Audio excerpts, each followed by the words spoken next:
Ficando eu de resto. A visão de Ezequiel, registrada no capítulo anterior, trouxe à luz as abominações da casa de Judá. A visão que se segue neste capítulo mostra a terrível retribuição que o Senhor Deus trouxe sobre a nação culpada, começando em Jerusalém. Ele viu os abatedores saírem com suas armas, marcou-os para começar o trabalho de destruição no portão do templo. Viu-os prosseguir pelas ruas principais sem omitir uma única viela.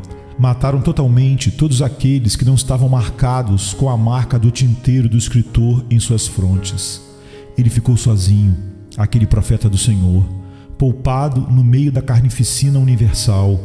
E quando as carcaças caíram a seus pés e os corpos manchados de sangue estavam ao seu redor, ele disse: fiquei eu de resto. Ele ficou vivo entre os mortos, porque foi encontrado fiel entre os infiéis. Ele sobreviveu no meio da destruição universal, porque ele havia servido ao seu Deus no meio da depravação universal.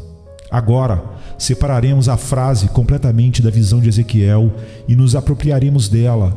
E penso que, quando a lemos e repetimos, fiquei eu de resto, ela muito naturalmente nos convida a fazermos uma retrospectiva do passado. Muito prontamente também sugere uma perspectiva do futuro e, penso eu, também nos permite um contraste terrível reservado aos impenitentes. Antes de tudo, meus irmãos, temos aqui uma reflexão comovente que parece nos convidar a fazer um retrospecto solene. Fiquei eu de resto. Vocês se lembram, muitos de vocês, de tempos de enfermidade, quando a cólera e a epidemia de cólera estavam nas ruas. Vocês podem se esquecer daquela época de pestilência, mas eu nunca consigo.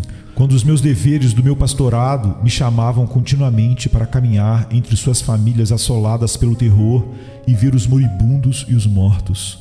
Gravado em meu jovem coração, deve sempre permanecer algumas daquelas cenas tristes que testemunhei quando cheguei a essa metrópole. E naquela época, trabalhava mais para enterrar os mortos do que abençoar os vivos. Alguns de vocês passaram não apenas por uma temporada de epidemia de cólera, mas por muitas.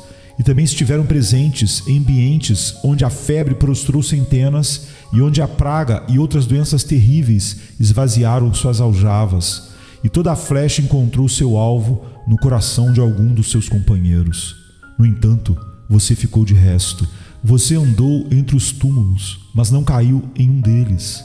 Doenças ferozes e fatais espreitavam em seu caminho, mas elas não tinham permissão para devorá-lo. Os projéteis da morte passaram zumbindo por seus ouvidos, e você ainda ficou vivo, pois sua bala não tinha por destino o seu coração. Alguns de vocês podem olhar para trás durante 50, 60, 70 anos. Suas cabeças calvas e cinzentas contam a história de que vocês não são mais recrutas inexperientes na guerra da vida. Vocês se tornaram veteranos, se não inválidos no exército. Vocês estão prontos para se aposentar, tirar suas armaduras e dar lugar a outros. Assim eu digo, olhem para trás, irmãos. Vocês que entraram no outono da vida, lembre-se das muitas estações em que vocês viram a morte saudando multidões a seu redor e pense, fiquei eu de resto. E nós também, que somos mais jovens, em cujas veias o sangue ainda pulsa em vigor, podemos lembrar de tempos de perigo, quando milhares caíram ao nosso redor. Todavia, podemos dizer, na casa de Deus, com grande ênfase, fiquei eu de resto. Fui preservado, ó grande Deus, quando muitos outros pereceram. Fui sustentado, de pé sobre a rocha da vida, quando as ondas da morte deram contra mim. O seu borrifo caiu pesadamente sobre mim. O meu corpo estava saturado de doenças e dores, mas ainda assim estou vivo, habilitado ainda a se misturar com as movimentadas tribos de homens. Agora então, o que esse retrospecto sugere? Não deveria cada um de nós fazer a seguinte pergunta: para que fui poupado? Por que fiquei eu de resto? Naquela época, muitos de vocês estavam e alguns de vocês ainda estão mortos em delitos e pecados. Você não foi poupado por causa da sua proficuidade, pois não produziu nada além de uvas de Gomorra. Certamente, Deus não poupou a espada por causa de algo bom em você. Uma multidão de males alvoroçados em sua disposição ou até mesmo em sua própria conduta, poderiam muito bem exigir sua execução sumária. Você foi poupado.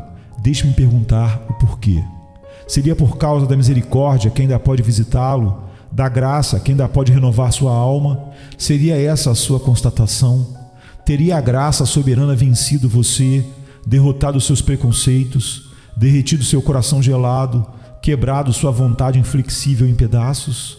Diga, pecador, ao olhar para trás no tempo em que você ficou de resto, você foi poupado para ser salvo com uma grande salvação? E se você não pode dizer sim a essa questão, deixe-me perguntar se ainda não poderá ser assim. Ó alma, por que Deus te poupou por tanto tempo, enquanto você ainda é seu inimigo, um estranho e um alguém distante dele por causa de suas obras perversas?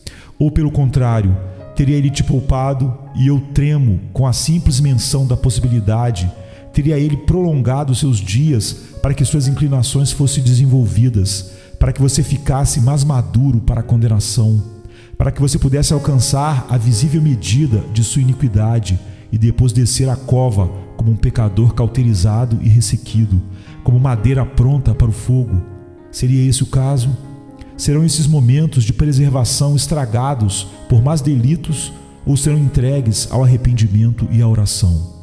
Agora, antes que o último dos seus pecados se dê em trevas eternas, voltaria você seus olhos para ele? Se este for o caso, você terá motivos para bendizer a Deus por toda a eternidade, uma vez que ficou de resto, porque você ficou de resto para que ainda pudesse procurar e ainda pudesse encontrar aquele que é o Salvador dos pecadores. Acaso não falo eu com muitos de vocês que são cristãos, os quais também ficaram de resto?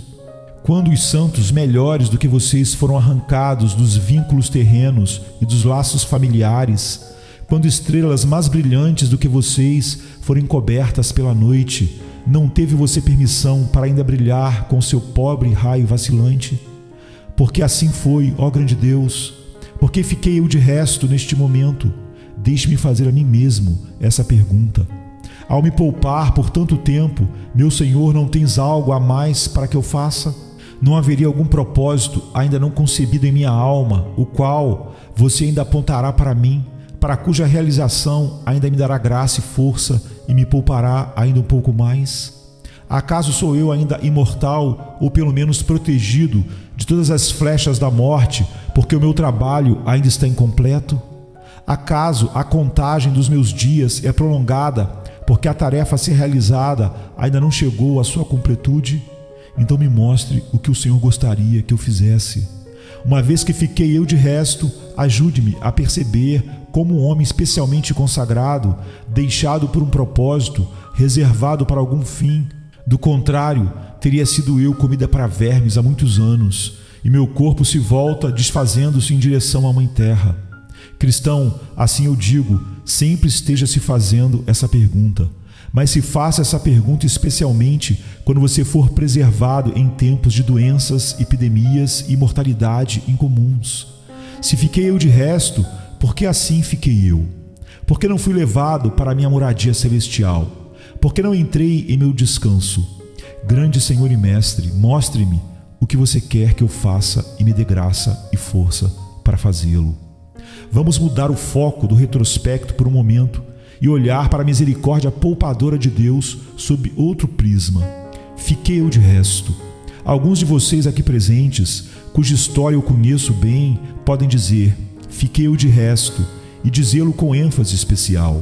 Você nasceu de pais ímpios. As primeiras palavras que você pode se recordar são palavras sórdidas e blasfemas, demasiadamente mais para serem repetidas. Você pode se lembrar de como o primeiro suspiro que seus pulmões receberam foi o ar contaminado, o ar do vício, do pecado e da iniquidade.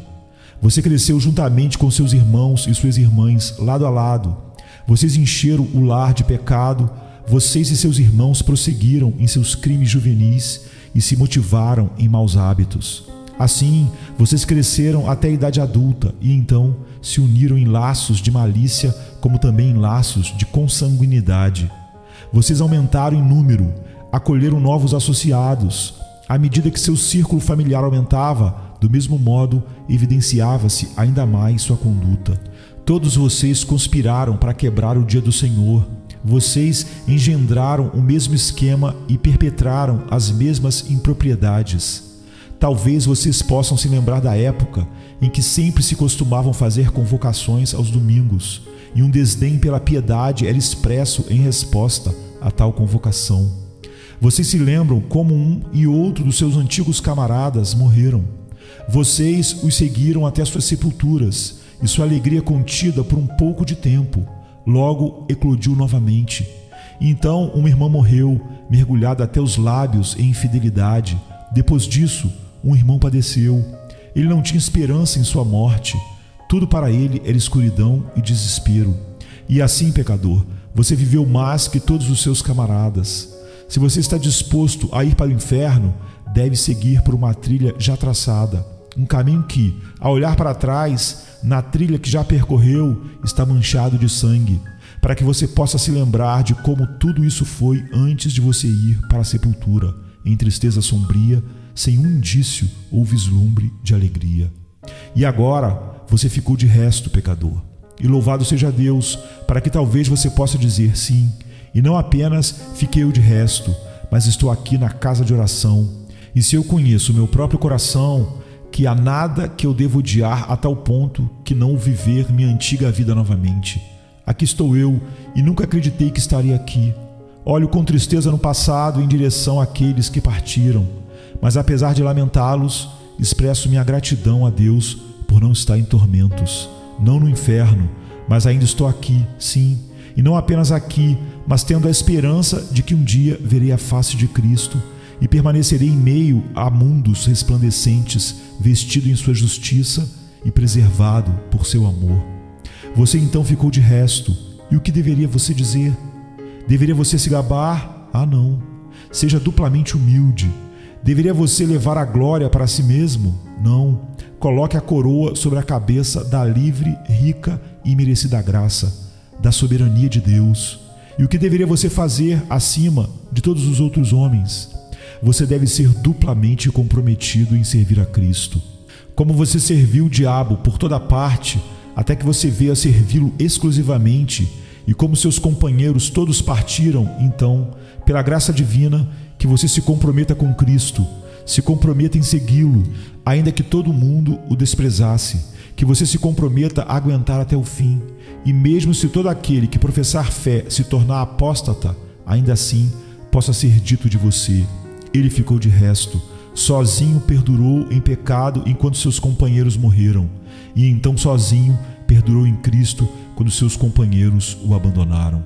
Assim, entre vocês deve-se sempre ser dito: ele ficou de resto.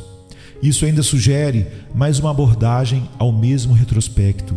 Que providência mais especial guardou alguns de nós e guardou nossas fracas estruturas.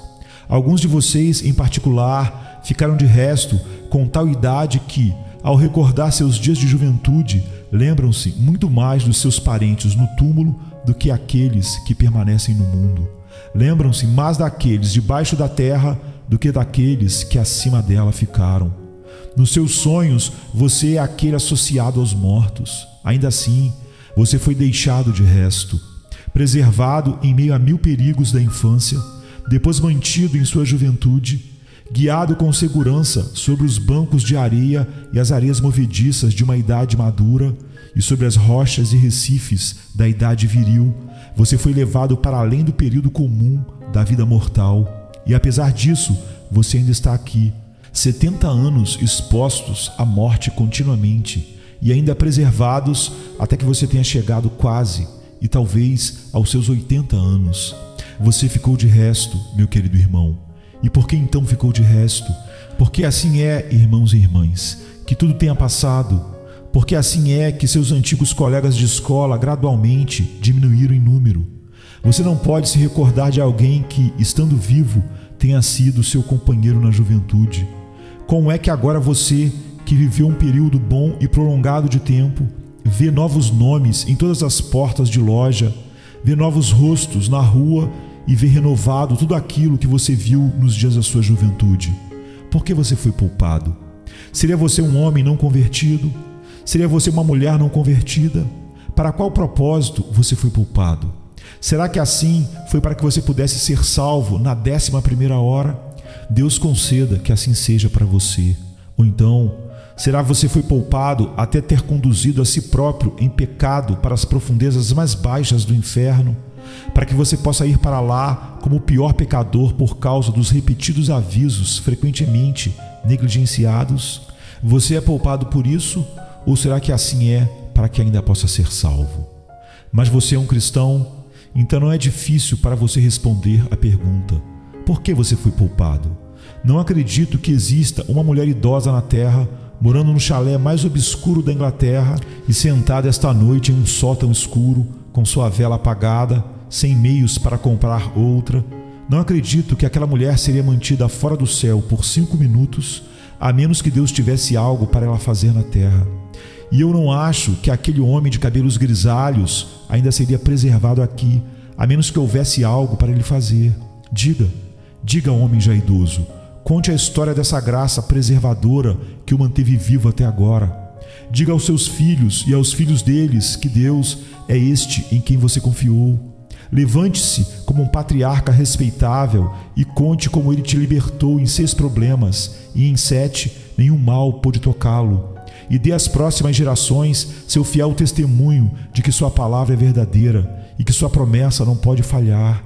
Apoie-se em seu cajado e diga antes de morrer em meio à sua família: nada de bom falhou em tudo o que o Senhor Deus prometeu. Que seus dias maduros produzam um suave testemunho de seu amor.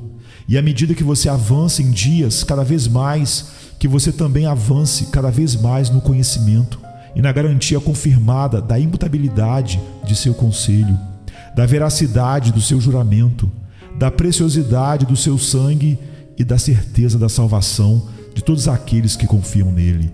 Então saberemos que você é poupado para um sublime e nobre propósito.